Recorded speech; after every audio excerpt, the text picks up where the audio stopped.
Whole bean coffee is always better. But why exactly? Ask anyone who's serious about coffee, and they'll tell you the same thing. Buy whole bean, grind fresh, and your coffee will be better. And they're right. But that advice stops short of the real reason. Coffee beans are alive after roasting. They breathe, they change, they move through the process that never stops. And the cup you get depends entirely on how well you understand where they are in that process on any given day. Freshness is only part of it. What actually separates a good cup from a great one is whether you're working with your beans or just brewing them. Let's start with aroma, because aroma behaves differently from every other aspect of flavor. You take a sip, the texture, the body, flavor notes, sweetness, acidity, bitterness, all of that reaches you through the mouth, through the tongue. It needs liquid to carry it, water to activate it, contact to deliver it. Aroma doesn't. It travels through the air, through the nose, and it arrives before any of that, long before water ever enters the picture. Open a bag of whole beans. That smell is real. That's the coffee giving off aroma right now, just sitting there.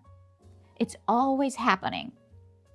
The question is, how fast and how much is left by the time you brew? That's where surface area changes everything. When you grind, you don't just break the bean. You multiply exposed surface by thousands. Every particle open to the air all at once. What was releasing slowly from a whole bean is now releasing from every direction at full speed. The aroma that would have taken weeks to fade from whole beans disappears in days once it's ground. This is oxidation, and it doesn't stop at aroma.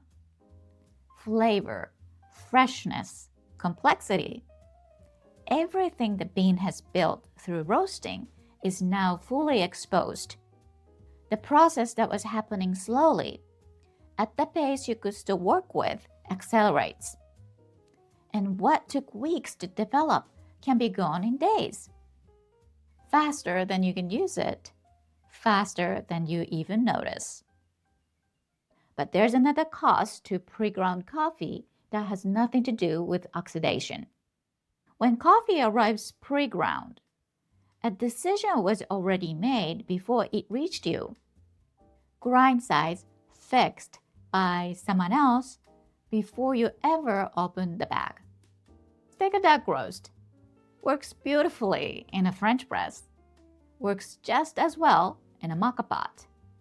Same beans and same roast level. But French press and Moka pot are different brewing mechanisms. And each mechanism needs a different grind to perform. French press is immersion and usually uses a metal filter, and it wants coarse. Moka pot is pressurized and high heat, and it wants fine. With whole beans, you can give each method exactly what it needs from the same bag.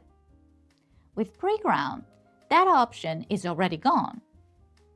But even when the method never changes, same setup, same brewer, every single morning, the beans are still not the same every day. Oxidation is happening continuously. Even whole beans are slowly giving off aroma. The beans are breathing and moving, and the flavor balance shifts as they release more oils. Day 1 is different from day 10, different again on day 20. And as they move, how they respond to everything around them changes as well. Water temperature, contact time, and grind size. To get a consistent result across all of that change, the grind has to move with the beans, not a fixed setting you return to automatically every morning. A fresh judgment made each time based on where the beans actually are on that day. Listen to what the beans are telling you. And that daily change, that continuous progression from the moment the roasting ends, that is aging. Most people hear that word and immediately think of loss. Something going wrong, a countdown. And so the instinct is to fight it. Find the freshest roast date. Move through the bag as fast as possible. Treat every day that passes as a day closer to a ruined cup. But that framing misses what aging actually is. Aging is not a flaw in the process. It is the process. From the moment roasting ends, the beans begin their progression.